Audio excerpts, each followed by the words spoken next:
I am Julian, 31 years old. 18 months ago, my own brother and father tried to destroy my life and lock me away in a federal prison. While I was sitting at a massive mahogany table, quietly trying to protect my late mother's legacy, my own flesh and blood looked me dead in the eye and said, "He abandoned this family and this company the moment we needed him most." They laughed at me. They openly mocked me in front of high-powered lawyers, a seasoned mediator, and the board members of our family business, stripping away my dignity piece by piece, dollar by dollar. But there was one thing they did not know. They had absolutely no idea that I had spent the last 14 months building an ironclad forensic trap right under their noses. And today, the men who tried to ruin me are the ones facing the absolute destruction of their perfect, pristine lives. They are the ones who will be begging for mercy. Before I tell you exactly how I dismantled my brother's empire, hit the like button if you believe that justice always catches up to greed. And please, drop a comment letting me know where you are watching from today. Your support means everything to me. Now, let's go back to the room where the nightmare finally reached its breaking point. The mediation room was located on the 42nd floor of a gleaming glass skyscraper in downtown Chicago. It was one of those law firms where the carpet is so thick it swallows the sound of your footsteps, and the air conditioning hums at a frequency that makes your teeth ache. I arrived exactly 20 minutes early. I took the freight elevator up from the parking garage because I did not want to risk running into my family in the lobby. I needed my heart rate to be perfectly steady. I needed my hands to stop shaking. When I finally walked into the conference room, the heavy silence was suffocating. I took my seat on the far side of a sprawling oak table. The wood was polished to a mirror finish. I could see my own reflection in it. Tired, pale, wearing a cheap navy suit that I had bought off the rack at a discount store 5 years ago. 5 minutes later, the door swung open. My brother, Victor, walked in, followed closely by our father, Richard. Victor was 40 years old and looked like he had just stepped off the cover of a corporate finance magazine. He wore a custom-tailored charcoal Italian suit that easily cost more than my entire car. His shoes were polished to a blinding shine. He adjusted his pristine silver cufflinks, a very specific, expensive gift my mother had given him for his 35th birthday, and leaned back in his plush leather chair. Victor had the kind of posture they teach you in elite MBA programs. It was the kind of posture that screamed, "I own this room, I own you, and you are just a temporary guest in my world." My father sat right beside him, his arms immediately crossing tightly over his chest. Richard had spent his entire life making it very clear to everyone who his favorite son was. Victor was the golden child, the heir, the genius. I was the disappointment, the quiet one, the mistake. And today they were here to officially take everything from me. At the head of the long table sat Miss Harding. She was a veteran mediator, a sharp, unsmiling woman in her late 60s who looked like she had heard every miserable, petty family dispute on the face of the earth and had entirely stopped believing in human decency. She adjusted her reading glasses, peering over the rims to look back and forth between me and my brother. Victor's lawyer, a man named Simon, sat to Victor's left. Simon had the aggressive, hyper-caffeinated energy of a shark that had just smelled blood in the water. He didn't just place his documents on the table. He slapped a thick, heavy accordion folder onto the oak surface. It made a loud, echoing thud that made the water in my glass vibrate. That folder was the centerpiece of their performance. Victor kept tapping his manicured fingers against it, patting it like it was a winning lottery ticket he couldn't wait to cash in. Simon cleared his throat, pulling a gold pen from his inner breast pocket. He looked at me with an expression of pure, unadulterated contempt. "We are presenting a documented, undeniable pattern of gross financial mismanagement," Simon declared. His voice was loud, practiced, and dripping with venom. It was a voice designed to intimidate. Specifically, Ms. Harding, we have traced 31 highly irregular transactions. These transfers total exactly $620,000. This money was moved directly from the estate's primary operating account over the past 14 months, entirely orchestrated and authorized by Julian. Simon paused to let the number hang heavily in the cold air of the room. $620,000. A fortune to most people. A weapon to them. He continued, his voice rising in volume. These funds were moved to external accounts completely outside the trust structure. There was absolutely no board notification. There was zero beneficiary consent. This is a direct, blatant, and frankly criminal violation of the fiduciary duties assigned to him as the executor of this estate. Victor leaned forward, resting his elbows on the table. He didn't even try to hide his smirk. He wanted to see me panic. He had been looking for panic in my eyes for over a year and a half, and finding nothing had been making him increasingly reckless and angry. He wanted me to sweat. He wanted me to beg. He wanted me to stutter and try to explain myself. He has been draining the estate, Victor said loudly, suddenly abandoning the formal legal jargon for pure, theatrical outrage. While I have been out here working 80-hour weeks, managing our biggest client relationships, keeping our mother's loyal employees paid, and holding this entire company together through the sheer force of my own will, my little brother has been systematically bleeding us dry. My father snorted in disgust, shaking his head as if the mere sight of me made him physically sick. He turned his attention directly to Ms. Harding. "Look at him," Richard spat, gesturing toward me with a trembling hand. "He lives in a tiny, moldy studio apartment on the bad side of town. He drives a 7-year-old rusted Honda that barely starts in the winter. He claims he hasn't even taken a salary from the company because he wants to honor his mother's memory. So tell me, where did $620,000 go? I'll tell you where. He is hoarding it in private offshore accounts. He is a thief, Ms. Harding. My own son is a greedy, pathetic thief." Ms. Harding slowly folded her hands over her yellow legal pad. The expression on her face did not change, but the temperature in the room seemed to drop another 10 degrees. She turned her stern gaze directly to me. "Julian," she said, her tone completely flat, "these are incredibly serious allegations. We are talking about severe misappropriation of funds. If these specific transfers cannot be accounted for right now, you are looking at immediate removal as executor, a massive civil lawsuit that will bankrupt you, and very likely federal criminal charges. Do you understand the scope of what is happening today? Do you have a response?" I didn't flinch. I didn't raise my voice to defend my character. I didn't cry. I didn't jump out of my chair and scream that they were liars. I just looked down at my watch. It was exactly 10:15 in the morning. I had promised myself I would let them talk for exactly 15 minutes.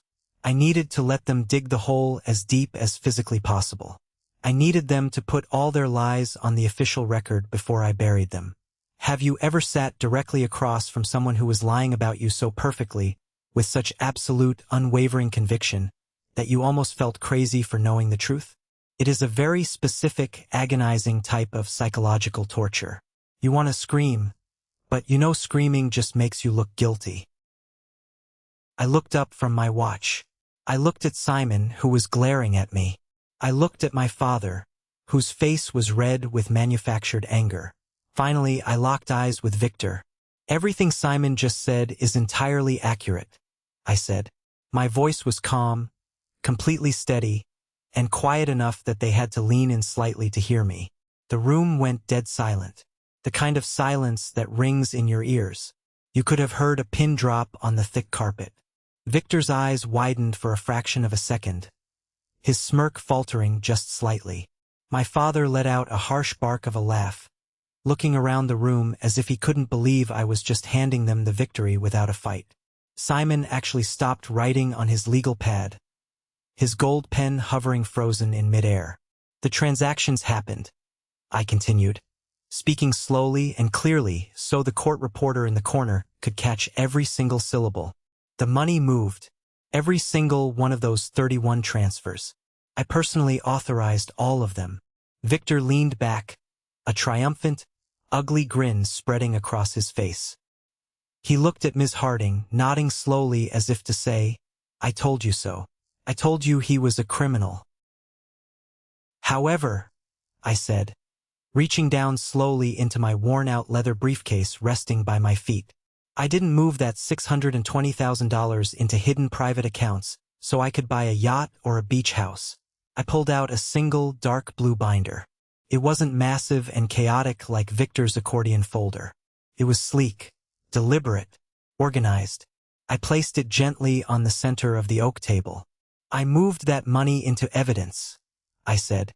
I thought the worst was over when I slid that blue binder across the table. I was so incredibly wrong. Because to truly understand what was inside that binder, and why my own brother was willing to completely destroy our family to keep it hidden, you have to understand the absolute nightmare I had been living for the past 18 months. You have to understand where the rot in my family actually started. Growing up in my house meant learning how to master the art of being invisible. If you have a golden child in your family, you know exactly what I am talking about. Victor was 8 years older than me, and from the day I was brought home from the hospital, he was the sun, the moon, and the stars in my father's eyes. Victor was the star quarterback of his high school football team. He got the full academic ride to a prestigious Ivy League university. He had the perfect, blindingly white teeth, the firm, bone-crushing handshake, and the booming, confident laugh that could charm a room full of skeptical real estate investors in under 30 seconds. My father, Richard, worshipped the ground Victor walked on. Every single Thanksgiving dinner, every Christmas morning, every neighborhood barbecue was just another stage for my father to proudly list Victor's latest accomplishments. And me? I was just Julian. I was quiet. I liked reading history books. I liked spending my evenings fixing old electronics instead of going to parties. I got a degree in supply chain management from a perfectly fine, highly ranked state college. But to my father, anything less than the Ivy League was a failure. He constantly referred to my education as Julian's little community school phase. When Victor got his MBA, my father threw a catered party with 200 guests. When I graduated with honors, my father handed me a gift card to a chain restaurant and told me to make sure I got a job with good health insurance. I didn't mind living in the shadows. It was safer there. You don't get burned if you stay far away from the spotlight. I accepted early on that I would never win my father's approval, so I stopped trying. But my mother, Sylvia, saw things entirely differently. My mother was an absolute force of nature. She didn't come from old money. She didn't have a trust fund. She built a massive regional logistics and freight company from a single leased delivery truck and 20 straight years of working 7 days a week, often sleeping on a cot in her office. She knew the names of all 300 of her employees. She knew their kids' names, their birthdays, and who needed extra shifts to pay for braces. She was tough as nails in a boardroom, but completely fair and fiercely protective of her people. She loved my father, but she wasn't blind to his massive flaws. And she definitely wasn't blind to Victor's true nature. Everything changed on a random, rainy Tuesday morning in October, exactly 10 months before my mother died. My phone rang at 8:15 in the morning. I was in my apartment, getting ready for work. It was my mother calling. This was incredibly unusual. Sylvia never called anyone before noon. Her mornings were strictly protected for deep, focused work at the office. I picked up the phone. She didn't say hello. She didn't ask how I was doing. She just said, "Julian, I need you to come to the main office. Right now. Do not park in your usual spot. Use the freight elevator in the back of the building and come straight to my floor. Don't speak to anyone." I lived 2 hours away. I dropped everything, grabbed my keys, and drove through the pouring rain. My heart was pounding frantically against my ribs the entire way. When I finally walked into her sprawling corner office, the heavy mahogany blinds were completely drawn, blocking out the city skyline. My mother was sitting perfectly still behind her massive desk. She looked smaller than I had ever seen her. The vibrant, commanding woman who raised me looked exhausted. There was a single, unmarked manila folder sitting squarely in the center of her desk. But it wasn't the mysterious folder that made my blood run completely cold. It was her face. My mother, the woman who had ruthlessly negotiated with tough union bosses and navigated 2 massive economic recessions without breaking a single sweat, looked terrified. I had never seen fear in her eyes before. felt like watching a mountain crumble. I sat down in the leather chair directly across from her. She didn't speak. She just reached out and slid the manila folder across the polished wood toward me. "Open it," she said. Her voice was raspy, lacking its usual boom. I opened the folder. Inside were dozens of printed bank statements, internal ledger reports, and routing numbers. These were highly sensitive financial documents that I didn't normally have access to in my mid-level role. Entire columns of numbers were aggressively highlighted in bright yellow marker. "Look at the vendor payments on page 4, she instructed, leaning back in her chair and crossing her arms. I scanned the pages. Over the past 3 months, there was a steady, alarming stream of payments going out to a logistics subcontractor I had never heard of in my life. A company called Meridian Transit Solutions. The transfers started small, almost completely unnoticeable in a company of our size. $12,000 here, $8,000 there. Then, slowly, they started getting bigger. $25,000, $40,000, $60,000 in a single week. "Mom, who is Meridian Transit Solutions?" I asked, looking up at her in confusion. "Are we subcontracting the new northern routes?" "They don't exist," she said bluntly, her eyes locking onto mine. I noticed a discrepancy in the quarterly projections. I had a private investigator look into it last week. Meridian Transit Solutions has no delivery trucks. They have no warehouse. They have no payroll. They don't have a single employee. It is a ghost. It is a shell company. It was incorporated in Delaware 18 months ago, using a P.O. box and the maiden name of someone's college roommate.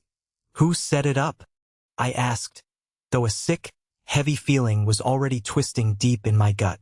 I knew the answer before she even opened her mouth. My mother looked at me, her expression hardening into pure stone. "Your brother." The room completely spun. Victor, the golden boy, the brilliant MBA graduate, the heir apparent to the entire logistics empire. He was siphoning money straight out of our mother's operating accounts. "I don't understand," I stammered, feeling completely breathless. "Victor makes a massive 6-figure salary. He gets performance bonuses. He has stock options. Why on earth would he steal from his own family?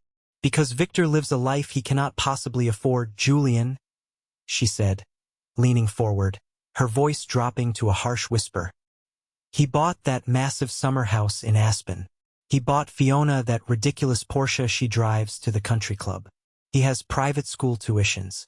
He thinks because he is my son, this company is his personal, unlimited ATM. I caught the discrepancies 3 months ago. I've been watching the accounts quietly ever since. I wanted to see if it was a one-time mistake, a temporary loan he planned to put back before the audit. But it's not. He's bleeding us dry. He's taking the money meant for employee pensions and routing it to his own pockets. We have to go to the police right now," I said instantly, reaching into my pocket for my phone. "We have to call an emergency meeting of the board. Mom, this is massive embezzlement. This is a federal crime. He could destroy everything you built." "No," she snapped, slamming her hand down on the desk with a loud crack. "Not yet. Put your phone away." I stared at her, utterly confused and deeply alarmed. "Why, Mom? Every day we wait, he steals more." She took a slow, incredibly painful breath.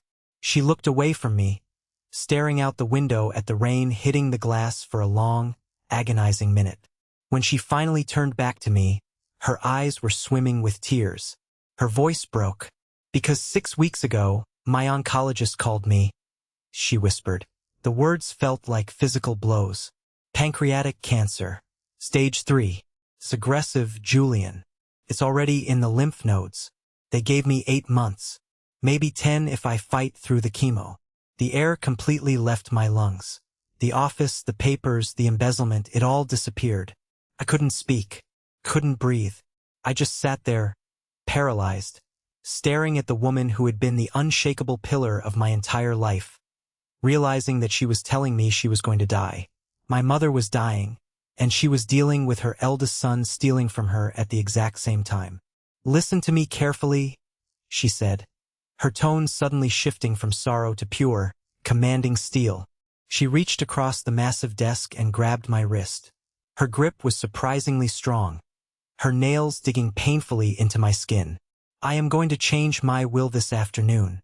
I am making you the sole executor of the estate. The company will be placed in a trust. You and Victor will be equal financial beneficiaries, but you will hold all the keys. You will have the absolute legal authority. Mom, I can't, I choked out, the tears finally spilling over my cheeks. I couldn't stop them. I don't want the company. I don't care about the trust. I want you. Stop crying and listen to me, she demanded, though her own tears were falling now.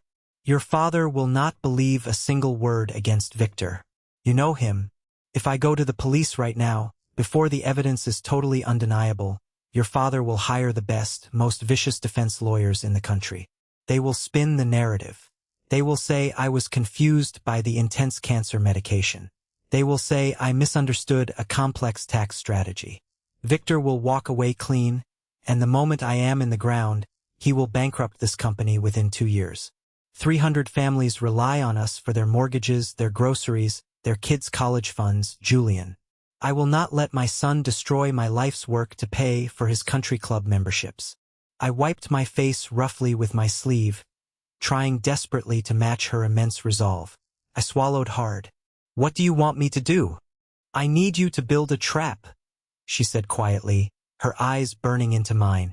I need you to wait until the stolen amount is so massive, so incredibly undeniable, that no expensive lawyer on earth can make it disappear. I need a number that triggers a mandatory federal referral.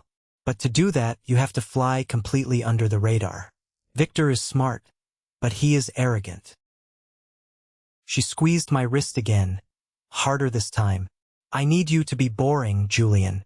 I need you to be completely forgettable.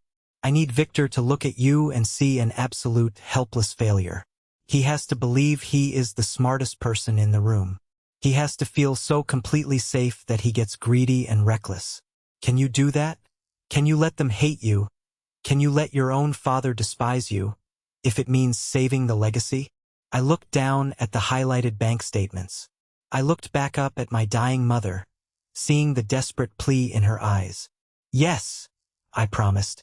And that was the exact moment I stopped being Julian, the quiet, compliant son, and became Julian, the silent architect of my own family's destruction. 10 agonizing months later, we buried my mother on a dreary, rain-soaked Thursday afternoon.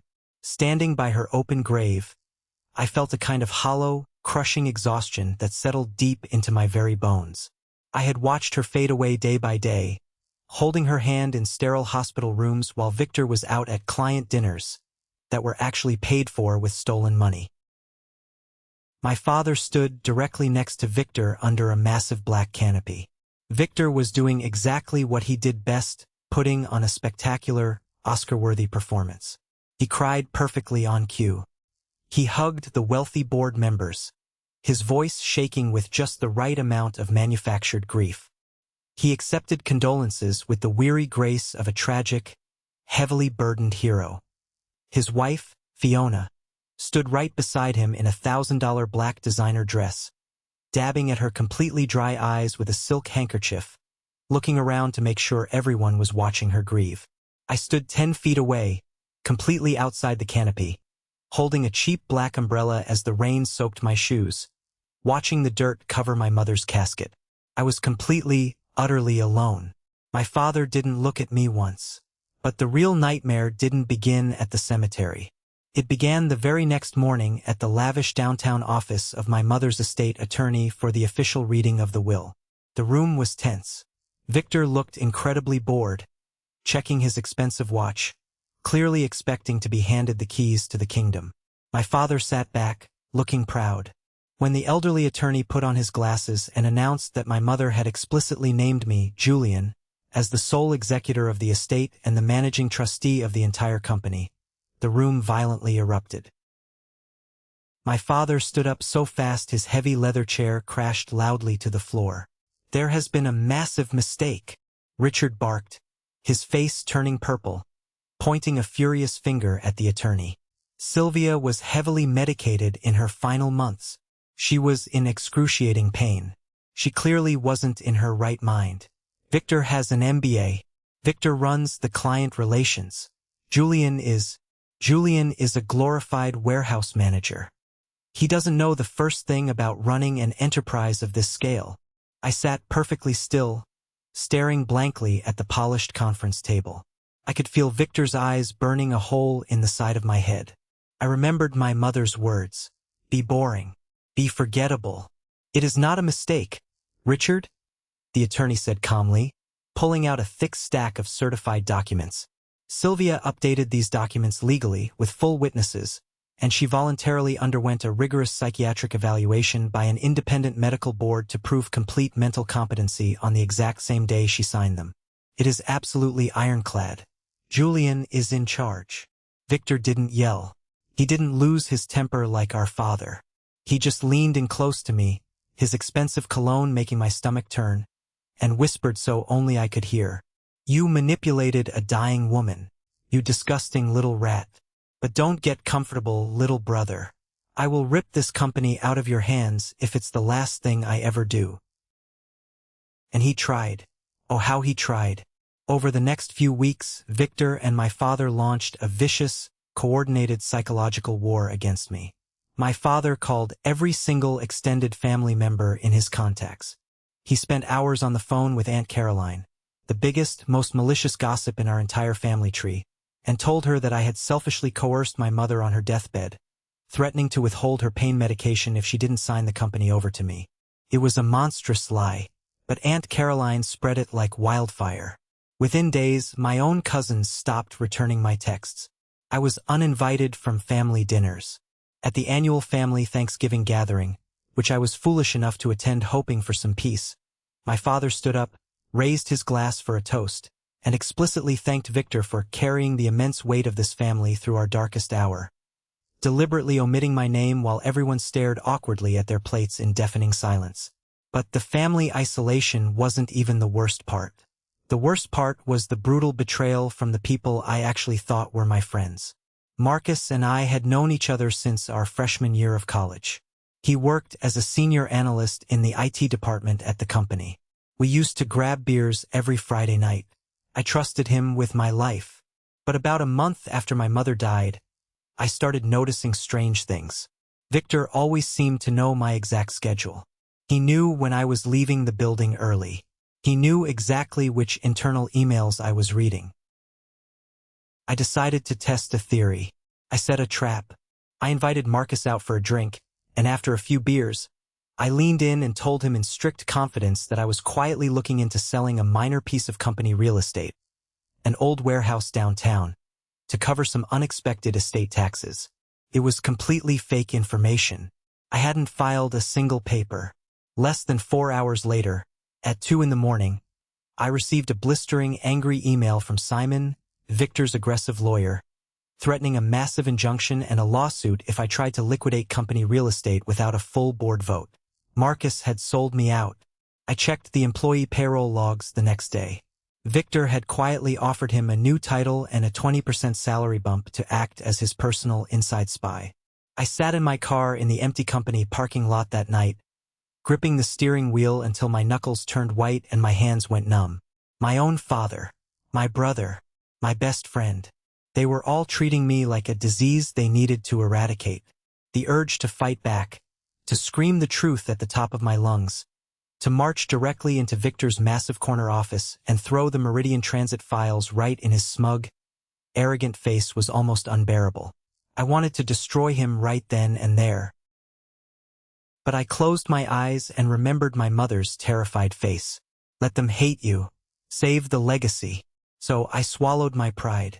If they wanted me to be a pathetic failure, I was going to give them the greatest, most convincing performance of a lifetime. I abruptly broke the lease on my nice downtown apartment and moved into a cramped, dingy, poorly ventilated studio apartment on the absolute edge of town. It constantly smelled of mildew and stale cigarette smoke. I sold my reliable SUV and bought a 7-year-old rusted Honda Civic that squeaked violently every time I hit the brakes. I stopped buying clothes. I wore the same rotation of 5 boring, cheap, ill-fitting suits to the office every single day. When the board of directors held their prestigious quarterly dinner at a high-end steakhouse, I purposely declined the invitation, sending a pathetic email claiming I was too overwhelmed with basic estate paperwork. When Victor hosted the annual client golf tournament, a massive, crucial networking event for the company's survival, I didn't show up. I let everyone believe that the immense grief had completely broken me. I let them whisper in the break rooms and hallways that I was paralyzed by the responsibility, that I was a coward. I let Victor swagger around the office in his Italian suits, playing the role of the frustrated, brilliant genius who was single-handedly keeping the ship afloat while his idiot brother hid under the covers in a cheap apartment. I gave Victor exactly what he craved most: complete, unchecked arrogance.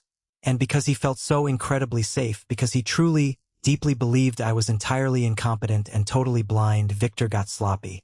He got incredibly greedy. The fraudulent transfers to Meridian Transit Solutions started increasing rapidly. He wasn't just skimming the cream off the top anymore. He was actively draining the company's core operating reserves. 40,000 a week, then 60,000. Then he started dipping into the equipment maintenance funds. He thought I wasn't watching. He thought I was sitting in my depressing studio apartment, crying over old photos of my mother. He had absolutely no idea that every single night at 2 in the morning, I was sitting at a cheap folding card table in my tiny kitchen, drinking bitter, black gas station coffee, and methodically documenting his descent into federal financial crimes. I knew immediately that I couldn't build a federal criminal case completely alone. I needed someone whose professional credentials were absolute, bulletproof, and legally untouchable. Her name was Clara, and she was a senior partner at a highly respected boutique forensic accounting firm that specialized in uncovering massive corporate fraud. I didn't dare meet her at the office. I didn't even meet her in the city. We met at a rundown, neon-lit diner 2 towns over, completely off the grid, at 10 o'clock on a Tuesday night. I ordered a black coffee. I slid a copy of my mother's manila folder, the bank statements, the highlighted routing numbers, the Meridian Transit Incorporation papers, across the sticky diner table. Clara put on her glasses and spent 20 agonizing minutes reading through the highlighted lines in complete, unbroken silence. She didn't react. She just occasionally sipped her tea. When she finally looked up, her eyes were razor-sharp. "Your brother isn't just stealing Julian," Clara said quietly, her voice barely above a whisper to ensure the waitress couldn't hear. "He's washing the money. He's laundering it. Meridian Transit Solutions is routing these stolen funds through 2 other offshore LLCs based in the Caymans before it ever hits his private trust. It's highly sophisticated. If we just go to the local police with this right now, his expensive lawyers will instantly claim it's just a complex, legitimate vendor dispute. It will get tied up in civil court for a decade, and he will bleed the company dry in legal fees. So how do we nail him to the wall?" I asked, my voice tight with frustration. "How do I stop him?" "We don't just sit back and track the money he's stealing," Clara replied, leaning in close, a dangerous spark in her eyes. "We actively put our own money in his pockets. We tag it, we track it, we establish a completely undeniable, legally binding chain of custody that proves undeniable intent to defraud." That conversation in the diner was the exact birth of the $620,000 trap. Over the next 14 months, Clara and I executed a terrifying, high-wire act of financial tracking. It required absolute precision. Every single time Victor confidently authorized a fraudulent payment to Meridian from his office, I purposely initiated a separate, parallel transfer from the estate's discretionary fund into a series of highly monitored, secure holding accounts that Clara had secretly set up. These were the exact 31 transactions my brother would later try to use to destroy me. Every single dollar I moved was heavily documented, completely legally sanctioned by my absolute power as executor, and immediately logged with the state attorney's fraud division as an active investigatory asset. I wasn't stealing a dime. I was gathering radioactive dye to trace the exact path of the poison in our water supply. It was the most stressful, agonizing period of my entire life. I was living on maybe 4 hours of sleep a night. The paranoia was constantly eating me alive. I knew that if Victor, my father, or Simon caught wind of the holding accounts before the trap was fully set, they would instantly destroy their own evidence and successfully frame me for the missing funds. I would go to prison and they would win. There were terrifyingly close calls. Beatrice, the company's veteran director of operations, cornered me in the break room one rainy afternoon. Beatrice had been with my mother since the very beginning. She was sharp, fiercely loyal, and practically family. She looked exhausted, holding a stack of delayed invoices. "Julian," Beatrice said, her voice hushed but trembling with suppressed anger, "we have a massive cash flow problem. Critical vendor invoices are being delayed. The drivers are threatening to strike." I looked at the quarterly projections and there are massive, gaping holes in the payment logs. Something is horribly wrong here. Victor is authorizing massive payouts to a logistics firm that hasn't delivered a single pallet of freight in a year. What are you doing about it? It took every ounce of strength in my soul not to pull Beatrice into a private office, lock the door, and tell her the truth. I desperately wanted an ally inside the building. I wanted to tell her that I wasn't a coward, that I was fighting tooth and nail for my mother's legacy. But I couldn't risk it. Beatrice was emotional. If she confronted Victor in anger, he would immediately scatter and cover his tracks. I looked Beatrice directly in the eye, forcing my face to go completely blank, adopting the persona of the incompetent fool. "I'm sure Victor has it all handled, Beatrice," I said, my voice weak. "The estate taxes are just causing some temporary liquidity issues. Let Victor manage the vendors. Don't worry about it." The look of utter, profound disgust on Beatrice's face nearly broke me in half. She shook her head, tears welling in her eyes, thoroughly disappointed. "Your mother would be so incredibly ashamed of what you're letting him do to this place," she whispered, her voice breaking, before turning and walking away. I went straight to the men's room, locked myself in a stall, and quietly threw up. But the brutal pain of their hatred was the necessary price of the trap. And the trap was working beautifully. By month 14, the numbers were staggering. Victor had routed approximately $1.1 million of company revenue through Meridian Transit Solutions. He was out of control. He had bought a luxury yacht. He had fully funded a massive college trust for a child he didn't even have yet. He was living like an absolute king, entirely on the blood, sweat, and stolen pensions of my mother's employees. And then, just as Clara and I were preparing to hand the massive, finalized, airtight dossier over to the federal authorities, Victor made his final, fatal move. He didn't just want the stolen money anymore. His greed had consumed him. He wanted total, absolute control of the entire empire. He wanted to strip me of the executor title entirely so he could liquidate the company's massive real estate assets, sell off the trucks, and cash out completely, leaving hundreds of people jobless. He officially hired Simon. He filed an aggressive emergency petition for mediation, claiming gross negligence, incompetence, and fiduciary theft on my part. He took the 31 tracking transfers I had made, the $620,000, and built a massive, aggressive legal case accusing me of being the very monster he was. He thought he had me completely cornered. He thought he was walking into that mediation room in Chicago to deliver the final, humiliating killing blow to his weak, pathetic little brother. He had absolutely no idea I had been waiting in the dark for over a year, just begging for him to finally turn on the lights. I placed the dark blue binder gently in the absolute center of the massive, polished oak table. I did not slam it down. I did not throw it. I set it down with the reverence of someone placing a loaded weapon on a velvet cushion.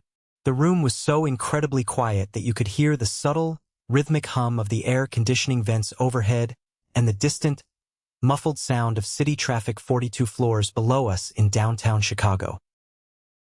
I looked directly at Ms. Harding, the seasoned mediator sitting at the head of the table.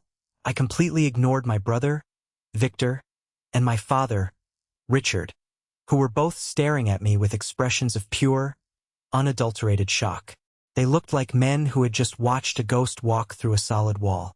"Ms. Harding," I began, my voice clear, even, and carrying absolutely no emotion.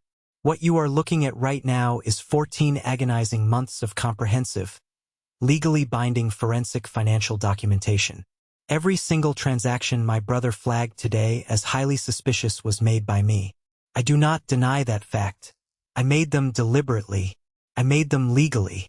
And I made them with full, unwavering authorization as the sole executor of my late mother's estate. And I made them for one very specific, highly documented reason. I reached out and flipped open the heavy plastic cover of the blue binder. The crisp sound of the thick paper turning felt like a thunderclap in the silent, suffocating conference room. Each one of those 31 withdrawals, totaling exactly $620,000, was designed from the very beginning as a tracking mechanism. It was radioactive dye injected directly into our company's corporate accounting system to trace the full, unobstructed routing path of funds, moving through a vendor called Mediation Transit Solutions. That is a fraudulent shell company my brother incorporated 26 months ago, exactly 11 months before our mother was diagnosed with terminal pancreatic cancer.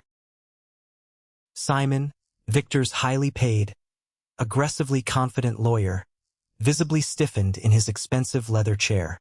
The arrogant, predatory smirk that had been plastered firmly on his face for the last 20 minutes vanished entirely, replaced by a rigid, terrifying tension. He leaned forward instantly, his sharp, calculating eyes darting to the open binder. He did not look at Victor.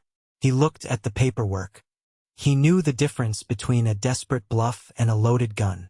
Victor let out a loud, forced bark of a laugh. It was a harsh, ugly, metallic sound that echoed unnaturally against the glass walls of the conference room.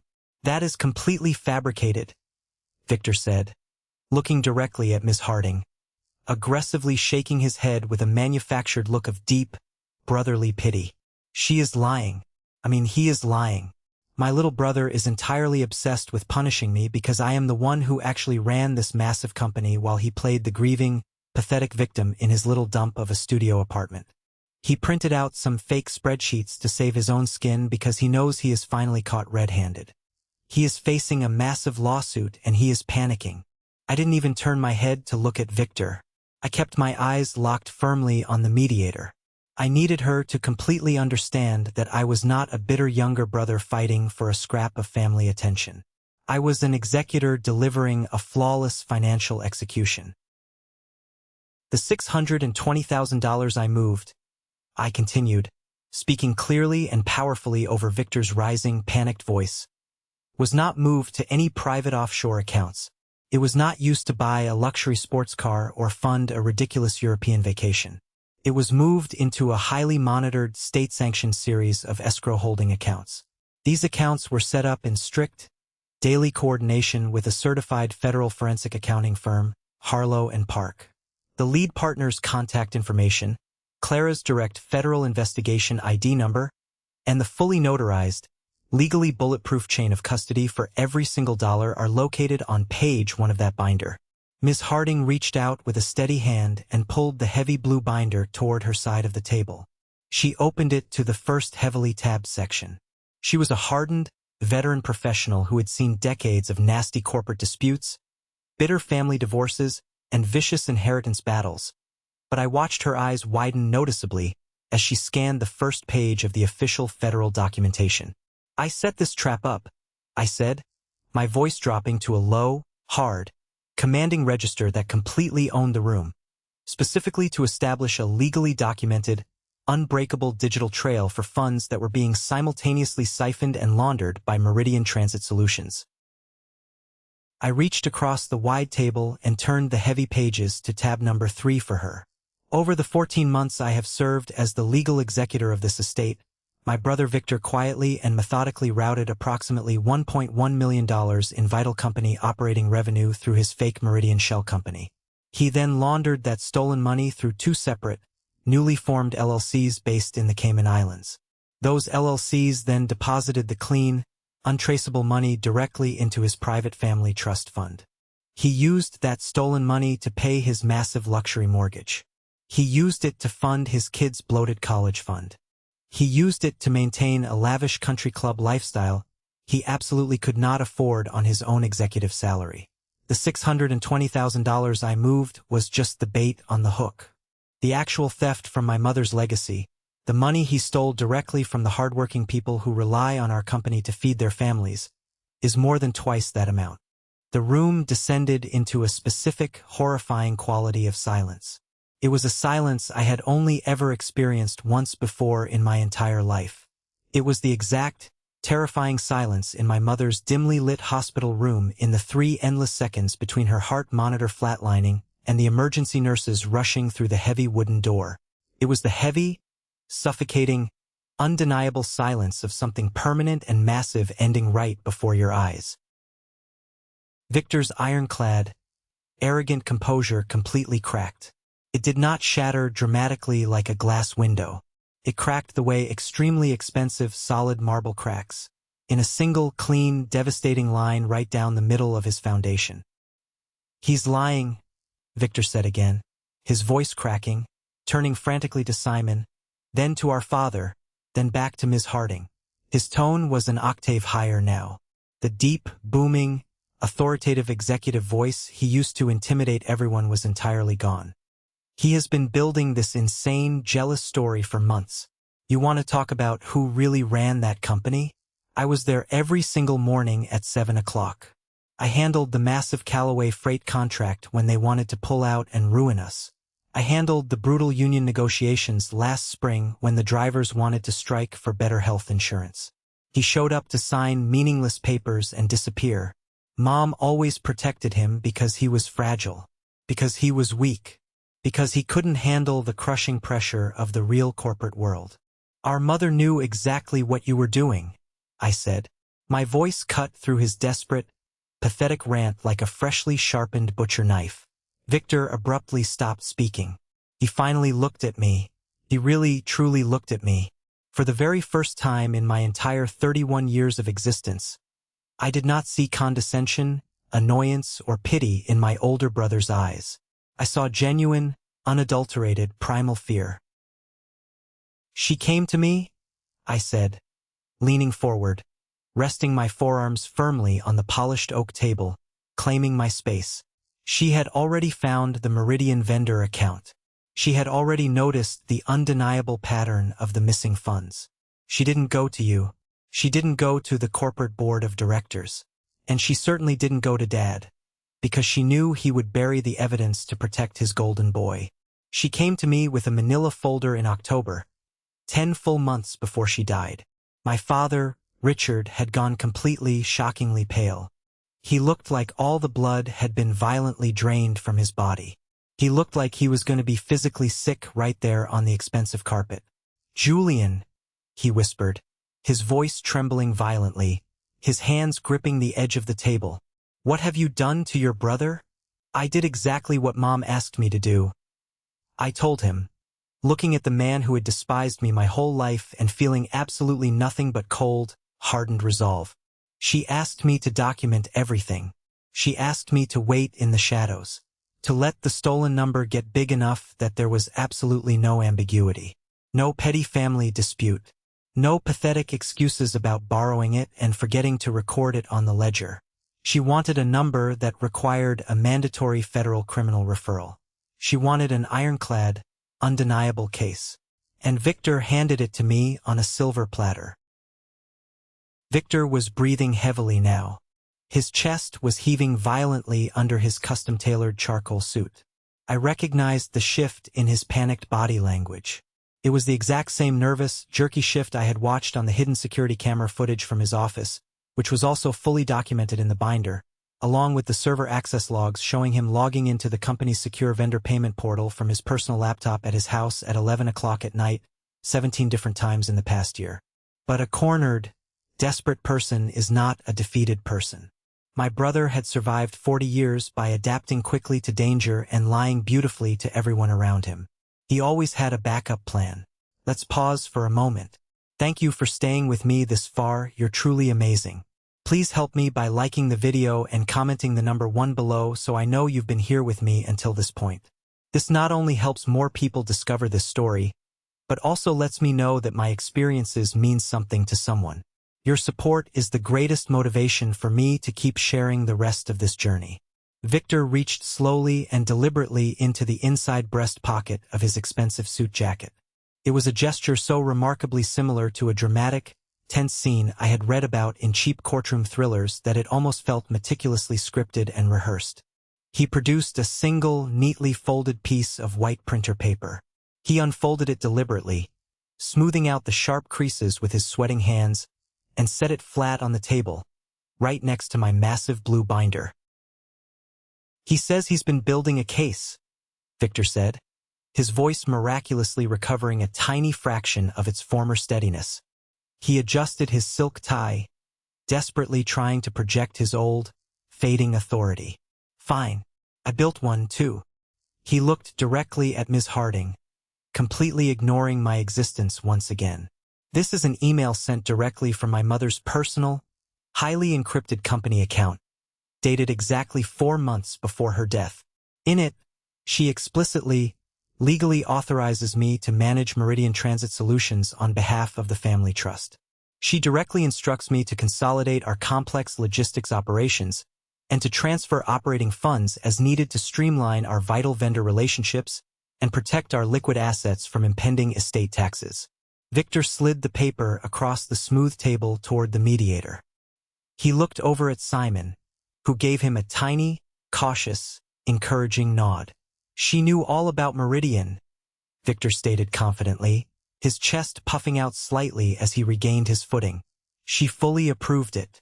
She orchestrated it. This is my mother, in her own writing, giving me full, unquestionable corporate authorization. Which means every single dollar that moved through that account was legally sanctioned by the founder of the trust herself. Julian's entire expensive, obsessive forensic investigation is simply investigating a legally approved business strategy that he just didn't have the executive security clearance to know about.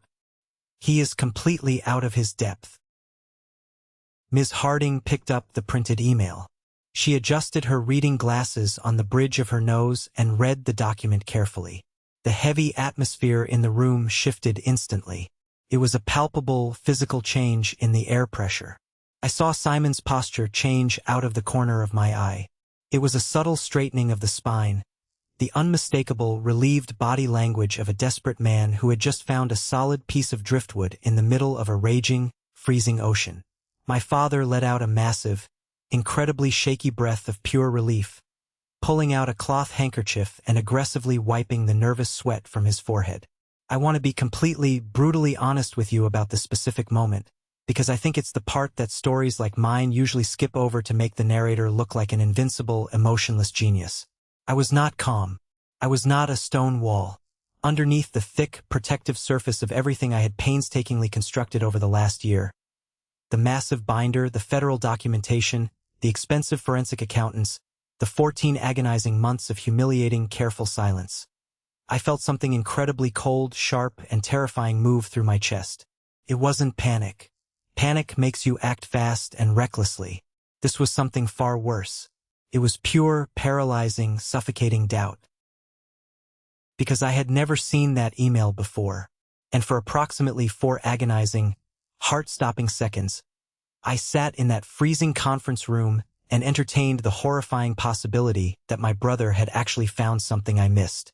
I wondered if my mother had played us both to protect the company. I wondered if Victor had somehow outsmarted me and Clara.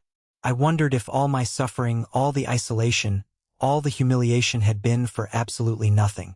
For seconds. Then I thought about that rainy Tuesday morning in October. I thought about my mother sitting behind her massive mahogany desk, looking terrified, frail, and incredibly fragile. I remembered the exact smell of the office, the sound of the rain hitting the glass. And I remembered the very last thing she said to me before I drove the 2 hours back home to my cheap, moldy apartment.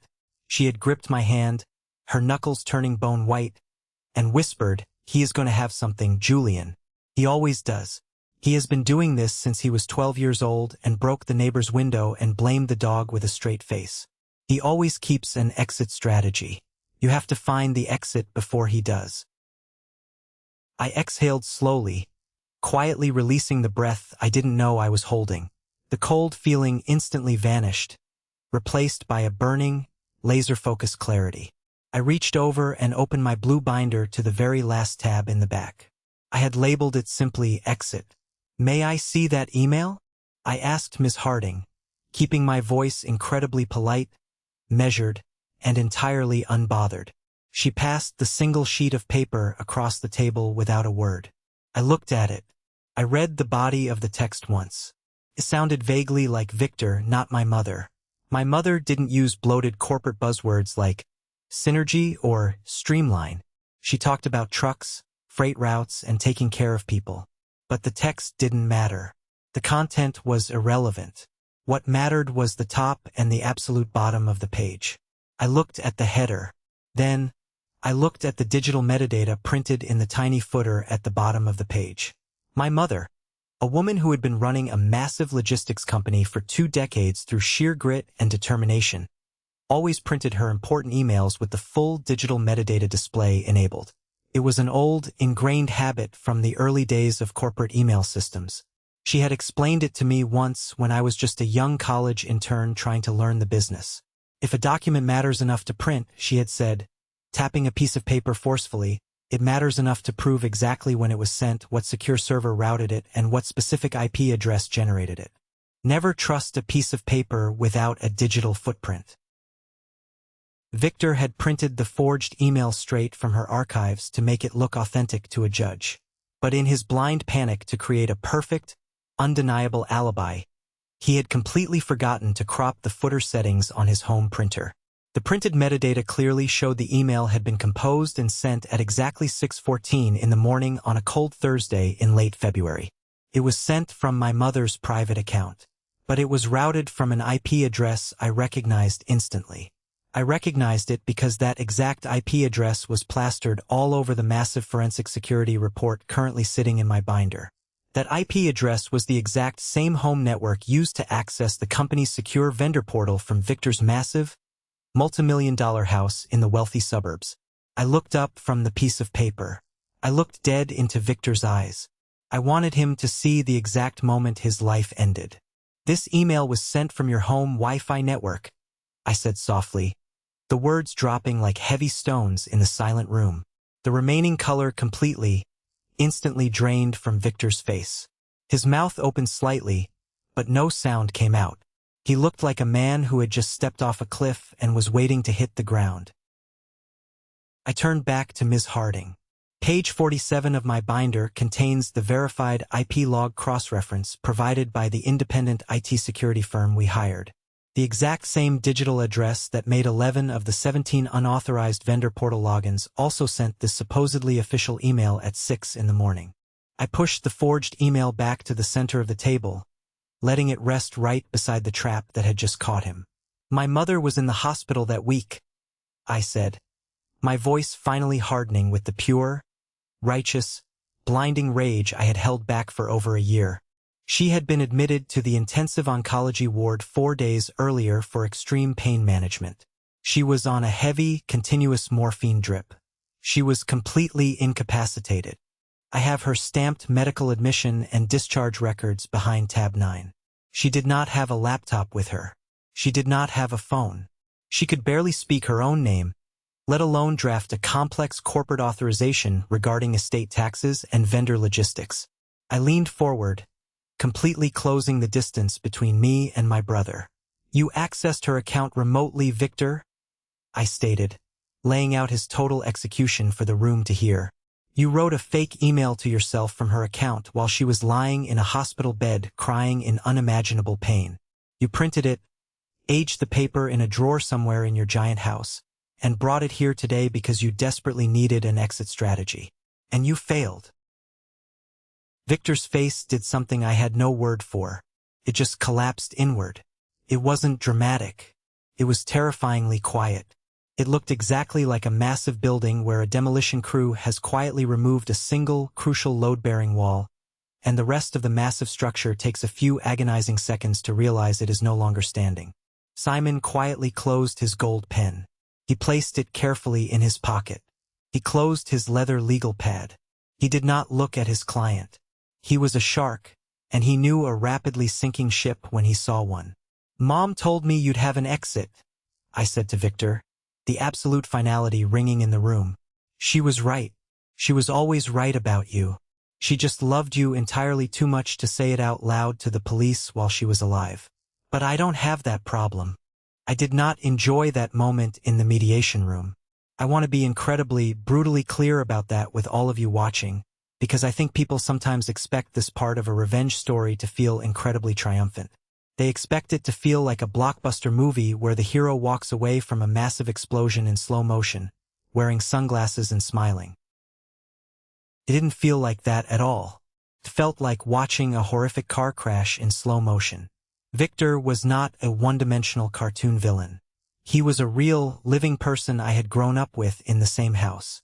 He was the older brother who had patiently taught me how to ride a bike in an empty church parking lot on a bright Saturday morning when I was 6 years old. He was the guy who had called me from his car when my first serious relationship ended in college because he somehow intuitively knew I was hurting before I even told anyone. Somewhere between that decent person and the broken, greedy man sitting in this sterile room, the money had entirely hollowed him out. He had made a long series of selfish, devastating choices that I simply could not follow him into. Realizing that fact was a form of profound, crushing grief, just a different, uglier shape of it. Ms. Harding slowly set down her reading glasses. She looked at the massive blue binder. She looked at the fake, forged email lying next to it. Then she looked directly at Victor with the cold, completely detached expression of someone who was no longer mediating a civil family dispute, but actively witnessing a major, undeniable criminal confession. "Mr. Julian," she began, addressing me with a brand new level of intense professional respect. "I know," Victor interrupted, his eyes staring blankly at the polished wood table. His voice was completely flat, empty, hollow. All the theatrical performance, the rigid MBA posture, the golden child arrogance had entirely evaporated. "I know." Simon was already packing his expensive leather briefcase. He didn't say a single word to my father. He didn't say a word to my brother. He didn't offer a passionate legal defense or try to argue technicalities. He just stood up, nodded curtly to Ms. Harding, and walked out the heavy oak door without looking back. He wasn't going to risk his prestigious law license and his reputation for a toxic client who had just admitted to federal wire fraud, embezzlement, and forging a dead woman's signature in front of a licensed mediator. What happened in the 2 weeks immediately following that explosive mediation is far less dramatic than the room itself, but I will tell you anyway, because the messy, painful, drawn-out aftermath is the part nobody ever talks about on the internet. Everyone loves the climax, but nobody talks about cleaning up the wreckage. Victor did not contest the forensic referral. He legally couldn't. His new, cheaper lawyer told him it was suicide to fight it. Clara's firm officially filed their massive, comprehensive report with the state attorney's office the very next morning at 9 a.m. A federal financial crimes unit, led by a no-nonsense investigator named Detective Hayes, picked the massive case up exactly 6 days later. Because Victor had actively routed the stolen money across state lines through the Delaware Shell Company to the Cayman Islands, it automatically triggered massive federal wire fraud, grand embezzlement, and severe tax evasion charges. I was told the complicated legal process would take a long time. Federal cases always do. They move at a glacial pace. But I wasn't waiting for a guilty verdict to feel vindicated. I had already gotten exactly what I came for. My mother's legacy did not collapse. The company survived the massive storm. Beatrice, the fiercely loyal director of operations who had almost caught me in the break room and told me my mother would be deeply ashamed of me, stepped into an interim CEO role while the board completely restructured our operations. I called her into my office, handed her the full forensic report, and finally told her the entire truth. She read it, looked at me, and cried. Then, I signed the official estate paperwork to retain Beatrice on a permanent, high-paying executive contract to run the company. I did it on a quiet Tuesday afternoon, sitting alone in my dingy, moldy studio apartment, typing on my old 7-year-old laptop, drinking terrible, bitter black coffee from the gas station down the street. I think my mother would have found that incredibly funny and poetic. 2 days after the armed federal agents raided Victor's massive suburban house at dawn, seizing his computers, boxing up his files, and freezing every single one of his bank assets. My father showed up unannounced at my apartment building. I met him in the dirty lobby because I absolutely refused to let him step foot into my home. Richard looked 10 years older. He looked incredibly fragile. He didn't yell. He didn't call me a failure. He didn't puff out his chest and try to intimidate me. He just looked completely, utterly broken. "Julian," he pleaded, his voice shaking uncontrollably as he reached out a trembling hand toward me. "You have to call the federal prosecutor. You are the sole executor of the estate. You have the total power to make this all go away. You have to tell them it was a massive misunderstanding about the trust. They are going to take Victor's house. They are going to put your brother in a federal prison. Fiona is filing for a nasty divorce tomorrow and taking the kids to her parents' house across the country. He is going to lose custody. You have to stop this." I stared at the man who had mocked me my entire life.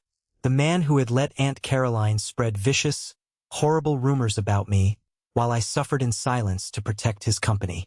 "I can't stop a federal indictment, Dad," I said quietly, keeping my physical distance. "He stole over $1 million. He forged legal documents in Mom's name while she was dying on a morphine drip. He made his bed, and now he is going to sleep in it." Richard grabbed my arm, tears finally falling down his weathered, arrogant face. "He was just borrowing it, Julian. He told me he was going to put it back after the Callaway contract paid out his executive bonus. He just got in way over his head with the ridiculous country club fees and the massive mortgage. We are family. You do not do this to family." I froze. The dirty lobby suddenly felt incredibly cold. The ambient noise of the busy street outside completely faded away. "He told you?" I asked, my voice dropping to a dangerous, razor-sharp whisper that made him flinch. "Victor told you he was taking the money from Mom's operating accounts?" Richard realized his catastrophic mistake instantly. He took a terrified step back, his eyes darting away, his mouth opening and closing like a suffocating fish.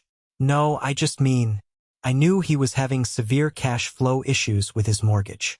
He mentioned a short-term loan from the company. I didn't know the full extent of it. I didn't know about the shell company in Delaware. It was a lie. I saw it plain as day on his panicked face. My father had known. He might not have known the exact, complex financial mechanics of the Meridian Shell Company, but he absolutely knew Victor was actively, illegally raiding my mother's operating accounts. And instead of stopping his golden boy, instead of protecting his dying wife's legacy, he had actively helped Victor try to strip me of the executor title in order to bury the evidence and protect the thief. I carefully reached out and forcefully removed my father's trembling hand from my arm. "Do not ever come to my home again," I said softly, my voice devoid of any anger, affection, or pity. I turned around, walked to the rattling elevator, and never spoke to my father again. I completely sold the lease on that cramped, depressing studio apartment the very following month. Not because I had to, but because I was finally completely done being invisible to the world. I bought a quiet, comfortable, beautiful house in a good, tree-lined neighborhood with a big yard. I bought a brand new car that didn't squeak terrifyingly every time I hit the brakes. I finally started living the life I had forcibly put on hold for nearly 2 years. I am telling you this incredibly long, deeply painful story not because I want you to think I am some sort of flawless, emotionless mastermind who had everything perfectly figured out from day one. I didn't. I made terrible, stupid mistakes. When I was younger, I signed internal company documents without fully reading them because I was grieving, exhausted, and desperately trying to keep the fragile peace in a deeply toxic family. Those naive mistakes created the very legal openings Victor aggressively exploited. I missed vital warning signs for years. I let my father's constant emotional abuse completely blind me to reality and destroy my self-worth. I had 4 terrifying seconds of self-doubt in a Chicago mediation room that could have easily broken everything and sent me to jail if that doubt had lasted 5 seconds. I cried alone in my car in the dark, empty parking garage of a forensic accounting office at 10 o'clock on a random Wednesday night. I cried so hard I couldn't breathe because I was 31 years old. My incredible mother was dead. And the very people who should have been grieving right beside me were the monsters I was actively building a federal criminal case against. I violently grieved the loving family I desperately wished I had, while simultaneously fighting the deeply broken family I actually got.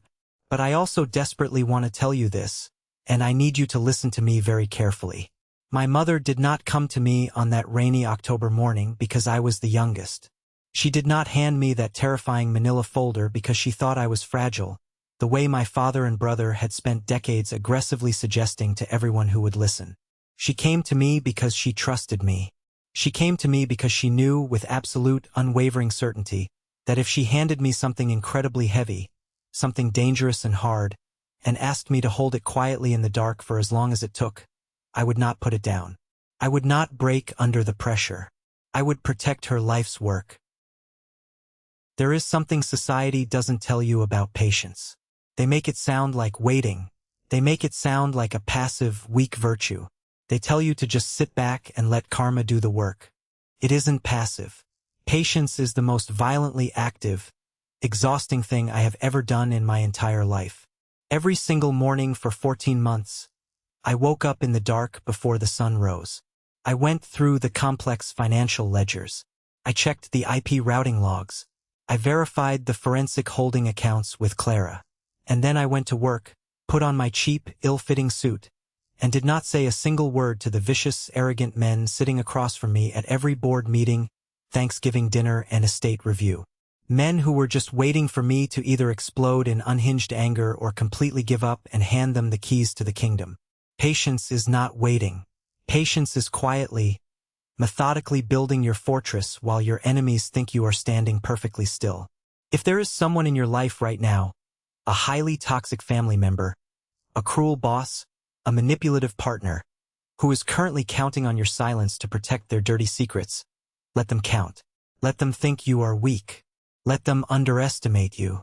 Let them laugh at you behind your back at Thanksgiving dinners. Keep building. Keep your head down. Save the emails. Document the abuse. Take screenshots of everything. Secure your bank accounts and your real estate. Keep the folder. Keep the metadata. Keep your exit strategy securely hidden where they can never find it. And when the right time finally comes, and I promise you if you are patient and smart it will come, you open that binder slowly. You don't need to yell. You don't need to rush. You don't need to throw a tantrum. The ending of their perfect, arrogant story is already written. They just don't know yet that you are the exact person who wrote it. Have you ever faced something similar with your own family? Have you ever had to be the one to break a generational cycle of toxic favoritism, manipulation, or financial abuse? Share your story in the comments below. I read every single one of them, and your profound courage helps others realize they are not alone in the dark. And don't forget to like and subscribe so you don't miss the next journey.